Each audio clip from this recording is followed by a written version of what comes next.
Yo creo que todo lo que aprendimos a ser mejores seres humanos. No tengo la menor duda. La campaña de alfabetización fue la posibilidad de convertirse realmente en un ser humano de verdad.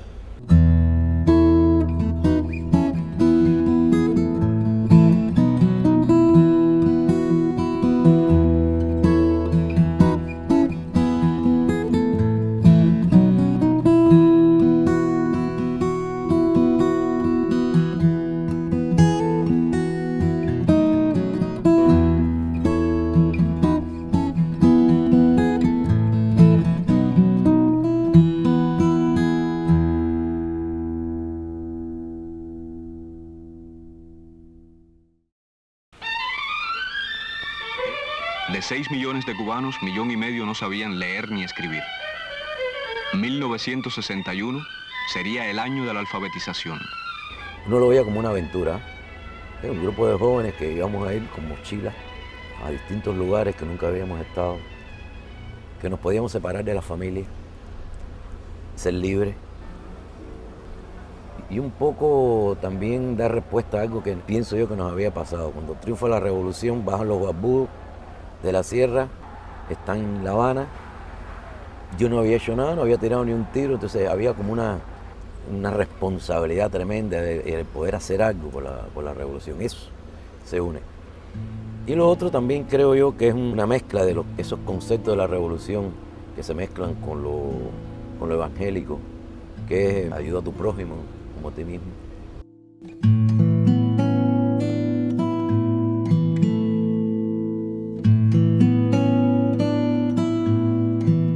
Y yo creo que esa mezcla de cosas es la que lo hace uno decidirse a ir, pero la autorización era de los padres, ¿no? También creo que en ese sentido mis padres jugaron un papel tremendo.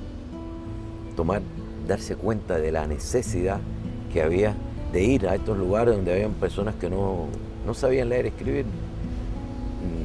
Mi padre era bastante religioso, protestante. Y creo que por ahí anda todo, hay una mezcla ahí de sentimientos, de cosas objetivas, de realidades que hacen que uno salga para la alfabetización. No se sabía dónde era. A mí me tocó la suerte, ¿no?, de ir a la Sierra Maestra.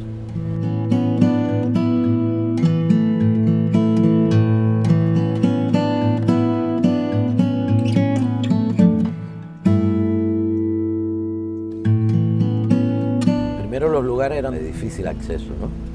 Había que caminar mucho para llegar a la ninfa, por lo menos 2 horas y media, 3 horas, montaña arriba. Un lugar pequeño, con varios bohíos de tierra, sin asiento, eran tablas puestas para poder sentarse. Las camas muy desvencijadas, realmente una pobreza tremenda, miseria, ¿va? Fue una sensación de pena, ¿no?, tremenda, por de pronto tomar conciencia de que allí habían seres humanos viviendo, o mal viviendo, y que nadie se había ocupado de ellos, solamente la revolución. Y yo me sentía también parte de aquel descubrimiento de yo poder dar algo de mí para ayudarlos a ellos.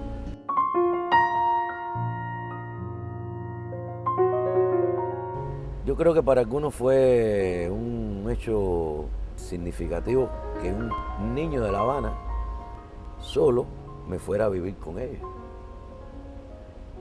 Pienso que eso fue para algunos muy importante, muy lindo, muy bello.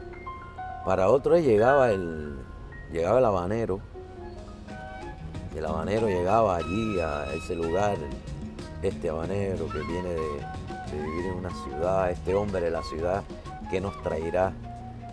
Tiene sus reservas, con razón a veces. Y hubo choques con algunos que se fueron limando en la medida que fueron comprendiendo que uno no era ese colonizador que va allí, el hombre de la ciudad, sino que va allí a dar lo que uno sabe. Inclusive yo le decía que si quería que me llevaran al campo, que yo iba al campo y trabajaba con ellos en el campo, que yo no tenía ningún tipo de miedo, ¿no? En trabajar con las manos y de guataquear. Y eso fue logrando que aquellos que pensaban así, pues realmente nos quisieran. Al brigadisto, como nos decían, no era el brigadista con razón, el brigadisto de La Habana.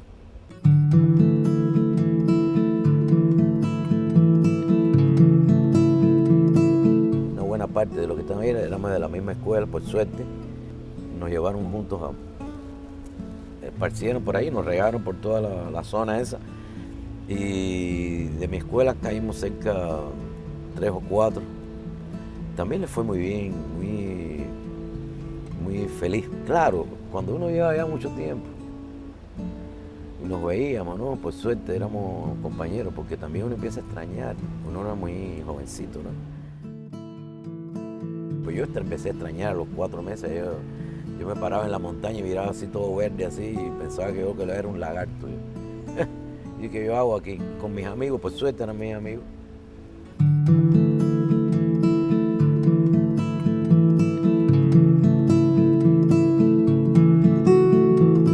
Nos veíamos poco porque las casas en la montaña son muy separadas.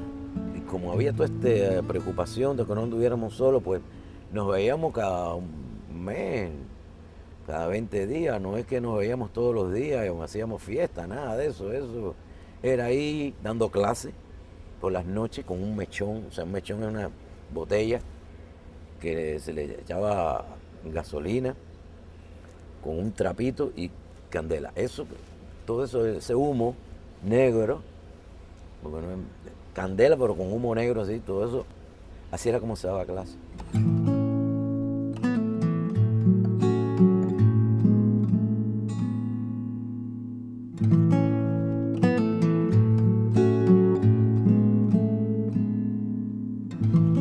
Mira, también uno no era maestro, es importante decirlo.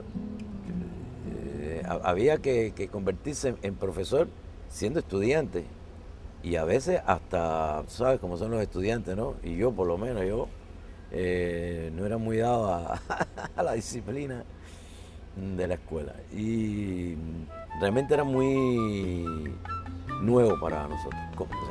Cómo dar esas clases. Nos habían dado clases, nos habían llevado estuvimos en Varadero.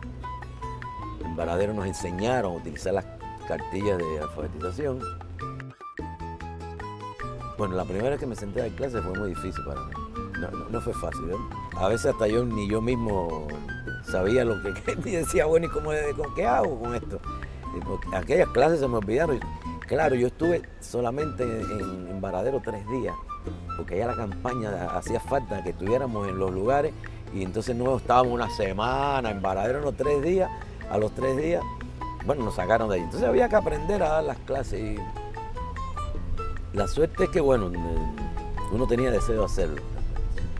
Y las asignaturas, bueno, sobre todo el español, bueno, como también uno tiene falta de ortografía, ¿no? Uno va corrigiendo eso con el tiempo y uno se va dando cuenta, bueno, de que las cosas como se escriben.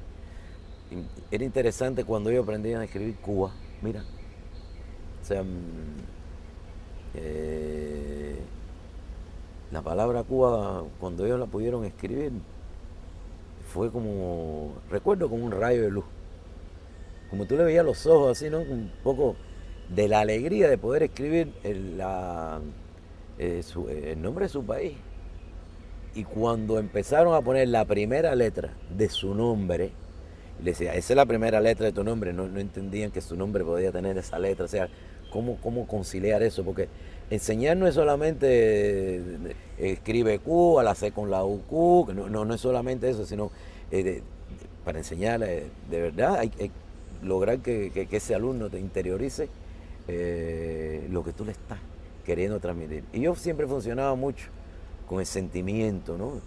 Y por eso pienso que la relación se convertía en una relación muy, no solo de maestro y alumno, sino una relación muy sentimental de un muchacho con otra persona queriéndole contar que esa letra significaba mucho porque era la primera letra de su nombre. Mira tú qué cosa más loca. Y eso fue lindo, todo eso fue lindo. Mira, en la montaña pasa una cosa. me he dado cuenta mucho después, por las experiencias estas que he tenido últimamente de trabajar en la montaña. Uno en la montaña descubre que tiene sombra. En la ciudad eso no se sabe. Usted anda, camina, usted va, y cuando usted descubre, cuando usted va caminando por la montaña o por el campo, y usted descubre que usted tiene sombra, usted sin saberlo, usted empieza a ser un ser humano diferente. Tiene su compañía, esa que usted no ve siempre. Ve las estrellas. En la montaña usted ve las estrellas de noche. Aquí en la ciudad no. Siente, huele, hay sonidos, hay ambiente que sin saberlo, esa conexión con la naturaleza te va haciendo un ser humano mejor. Y eso pasó en la montaña. Inclusive por eso yo pienso que también yo salí hecho un muchacho que iba a empezar a ser adolescente y regresé convertido en un hombre con experiencias de felicidad y de dolor también, como son las cosas en los seres humanos, de esa montaña.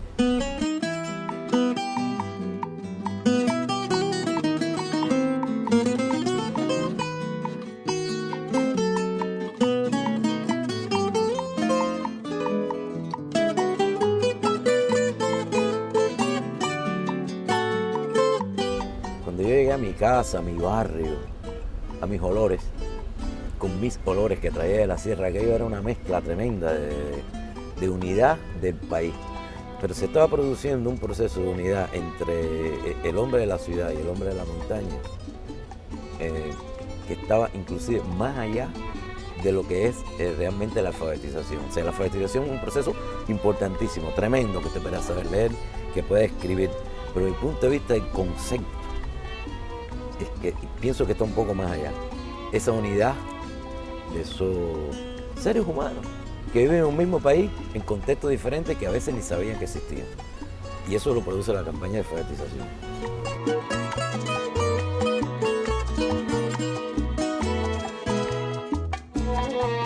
Y yo pienso que ha sido definitivo hasta el día de hoy. Aunque hay quien hoy no quiere acordarse que es del campo, que baja a La Habana, y después aquí en La Habana no quiere acordarse, pero bueno, eso es otra cosa. Yo creo que es una deuda que yo tenía con el campesino. Yo fui a enseñarle a leer y escribir. Y un día descubrí que a esta altura se estaba produciendo algo en la montaña. Y era que ellos no dominaban una tecnología, que no sabían, que no conocían, que había que crear una televisión que defendiera su cultura, los elementos de su cultura. Esa es la televisión serrana, la cultura, esa serrana, que es parte de la cultura cubana. Había que defenderla y la tenían que defender ellos, como enseñándolos a ellos a manejar las cámaras, a manejar el lenguaje audiovisual. Eso es lo que me mueve a mí a irme a la televisión serrana. La UNESCO se enamoró, nos ayudó y allí, hoy los que están ahí son todos de allá. Son gente de esa zona, o sea, tienen la posibilidad de defender su cultura, de la cultura de la ciudad, porque a veces la televisión, a veces no, casi siempre las televisiones nacionales lo que hacen es reflejar la cultura de la ciudad. Y esa posibilidad se la dio la televisión serrana, de defender su cultura. Y es un vínculo tremendo, y una deuda que yo tenía con los campesinos de la montaña también. Por eso, y con el Che, que esa es la zona donde peleó el Che.